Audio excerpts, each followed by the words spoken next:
السلام عليكم ورحمة الله وبركاته. بسم الله والحمد لله والصلاة والسلام على حبيبنا وأسوتنا وقدوتنا وشفيعنا رسول الله صلى الله عليه وآله وسلم. ابنتي الغالية، 7 صدقات يجري ثوابها في حياتك وبعد وفاتك. تعالوا نعرف بعد ما نصلي على سيدنا النبي صلى الله عليه وآله وسلم. أكيد كل مسلم وكل مسلمة على وجه الأرض يتمنى أن يجمع أكبر قدر من الحسنات في الدنيا، لأن يوم القيامة ممكن نحتاج لحسنة واحدة حتى ندخل بها جنة الرحمن التي فيها ما لا عين رأت ولا أذن سمعت ولا خطر على قلب بشر. وهناك يوم القيامة محدش بيد حد حسنة، وإنما اللي بيطول ياخد من حد حسنة بياخد. يوم القيامة يوم يفر المرء من أخيه وأمه وأبيه وصاحبته وبنيه لكل امرئ منهم يومئذ شأن يغنيه. إنما في المقابل أتدرون من المفلس؟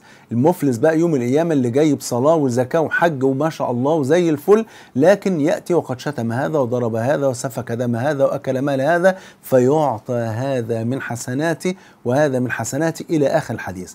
يعني اللي يقدر ياخد من حد حسنة يوم القيامة ما بيتأخرش، بياخدها منه، واللي يقدر يعطي حسنة ما بيديهاش يوم القيامة. كل واحد بيقول نفسي نفسي. إذا كان بعض الأنبياء هيقولوا نفسي نفسي اذهبوا إلى غيري، فما ظننا بسائر البشر؟ فالوحيد الذي لا يقول نفسي نفسي هو سيدنا النبي صلى الله عليه وآله وسلم. ولذلك لابد أن نحرص على أن يكون لنا صدقات يجري أجرها في حياتنا وبعد موتنا، وهي ما تسمى بالصدقة الجارية.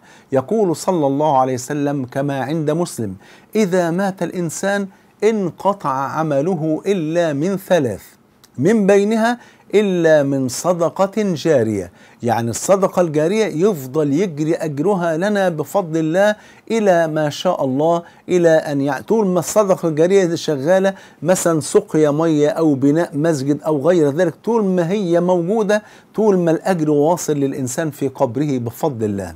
بل وفي الحديث الذي رواه الطبراني في الكبير بإسناد حسن إن سيدنا النبي صلى الله عليه وسلم، انظروا بقى ماذا قال. قال صلى الله عليه وسلم: 4 من عمل الأحياء يجري للأموات أو تجري للأموات. يعني 4 حاجات من عمل الأحياء يجري ثوابها للأموات: رجل ترك عقبا صالحا يدعو له ينفعه دعاؤهم. يعني إنسان ترك ذرية صالحة، والمقصود هنا رجل أو امرأة، يعني أب ترك أولاد صالحين يدعو له بعد موته، أو أم تركت أولاد صالحين يدعون لها بعد موتها. طب والتاني بقى؟ يبقى أول حاجة رجل ترك عقبا صالحا يدعو له ينفعه دعاؤهم، ورجل تصدق بصدقة جارية من بعده له أجرها ما جرت بعده. يعني واحد أو واحدة عملوا صدقة جارية، طول ما هي موجودة وما شاء الله شغالة الصدقة دي، طول ما بفضل الله الأجر يوصل لهم في قبورهم. بنوا مسجد أو شاركوا في بناء مسجد إن شاء الله حتى ب1000 جنيه، تمام كده، شاركوا في حفر بئر، شاركوا في كولدير مية، في أي خير يكون الصدقة ديت مستمرة، أو الخير الذي ينتفع به من ورائها مستمرا بفضل الله، يوصل أجرها ليكم حتى بعد موتكم بفضل الله سبحانه وتعالى. ربنا يرزقكم طول العمر مع حسن العمل وحسن الخاتمة. ورجل علم علما فعمل به من بعده له مثل أجر من عمل به من غير أن ينقص من أجر من يعمل به شيئا. يعني إيه؟ يعني واحد علم الناس علما، ألف كتب، عمل محاضرات، يعلم الناس شرع ربنا، سنة نبينا صلى الله عليه وسلم. وكذلك للمرأة برضو تعلمت علما وعلمت النساء من حولها، علمتهم كتاب الله، سنة رسول الله صلى الله عليه وسلم. كل من يعمل بهذا العلم من بعد وفاتها وفي حياتها، كل ده في ميزان حسناتها. تبقى الواحدة موجودة في قبرها وتركت علما، تركت كتب النساء بتنتفع بها، أو تركت محاضرات النساء بتنتفع بها، كل لما ينتفع بهذا العلم ويعمل بهذا العلم كل لما الخير يوصل لهم.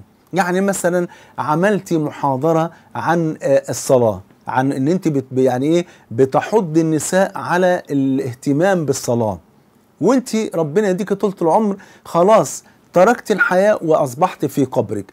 كل من تسمع تلك المحاضرة وتقول والله يا ده أنا كنت سايب الصلاة والله لا صلي من النهاردة، كل لما هي تصلي يتحسب في ميزانها وميزانك وانت في قبرك.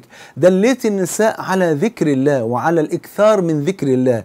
كل من تذكر الله عز وجل يكتب في ميزانها وفي ميزانك وانت في قبرك، يعني طبعا بيكتب في حياتك، وكمان لما تدخلي قبرك طول ما هم بيعملوا بهذا العلم ينتفعوا به بفضل الله، تنتفع به في قبرك. مثلا دليت النساء على طاعة الزوج، كل لما واحدة تطيع زوجها يبقى في ميزانها وميزانك.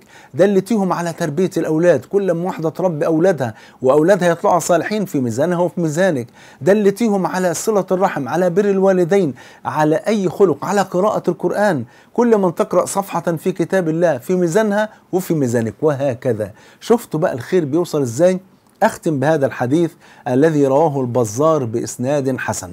قال صلى الله عليه وآله وسلم: 7 يجري للعبد أجرهن وهو في قبره من بعد موته. إيه هم ال7 حاجات؟ قال: من علم علما، يبقى العلم اللي بنتركه كل من ينتفع بهذا العلم كله في ميزان حسناتنا. من علم علما أو أجرى نهرا. أجرى نهرا مثلا جينا في قرية ريفية ما بيوصلهاش مية، اشتركنا مع بعض مثلا 100 واحد أو 100 واحدة، تمام، وقالوا عايزين نوصل المية للقرية دي. طب هنوصلها ازاي؟ بطريقتين: اما ان احنا نمد الترع اللي موجوده دي ونوصلها لحد القريه، يبقى كده اجرى نهرا. او لا، مش عايزين نجري نمد الترعه علشان في طرق وفي مش عارف ايه وهنضطر نعمل كباري، لا بلاش ده كله، نمد مواسير من تحت الارض بالماسوره الرئيسيه ونوصل الميه للقريه، برضو تبقى ايه تحت مسمى أو أجرى نهرا. فكل من يشرب وكل من يتوضأ وكل من يغتسل في ميزان حسناتكم بفضل الله. يبقى من علم علما أو أجرى نهرا أو حفر بئرا في أماكن معينة في افريقيا او في الاماكن النائيه ما عندهاش بقى لا انهار ولا غيره، فعايزين شويه ميه، ما فيش غير وسيله واحده: حفر البئر. فلما نشارك، مش لازم احنا اللي نحفره بنفسنا او ان احنا نتكلف كل التكلفه، ممكن بفضل الله سبحانه وتعالى نتشارك، كل واحده تدفع 500 جنيه او 1000 جنيه ونتشارك ويتحفر البئر. البئر بيتكلف قد ايه؟ مثلا يتكلف 5000 جنيه 10000 جنيه. كل من يشرب من ذلك البئر ومن يتوضأ في ميزان حسناتكم طول ما البئر شغال بفضل الله سبحانه وتعالى. أو حفر بئرا أو غرس نخلا، عملت مشروع غرس النخيل في أماكن صحراوية، كل من يأكل من ثمار ذلك النخيل وكل من يستظل بظل ذلك النخيل في ميزان حسناتكم طول ما النخل ده موجود بفضل الله. أو بنى مسجدا، مقصود إننا حتى لو هنتشارك في بناء مسجد. أو ورث مصحفا، ان احنا نجيب مصاحف ونعطيها للناس ونقول بالله عليكم اللي هياخد مصحف يقرأ فيه بالله عليكم عشان ما تحرموناش من الأجر.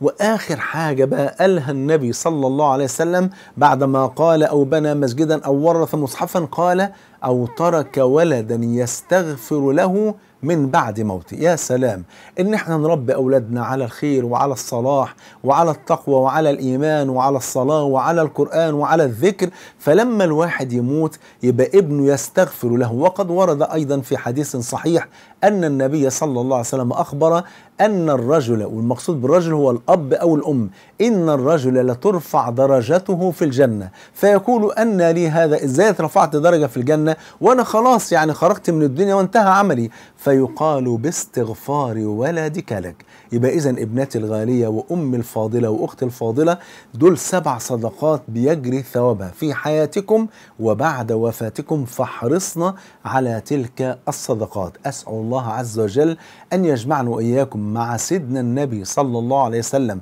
في الفردوس الأعلى. والسلام عليكم ورحمة الله وبركاته.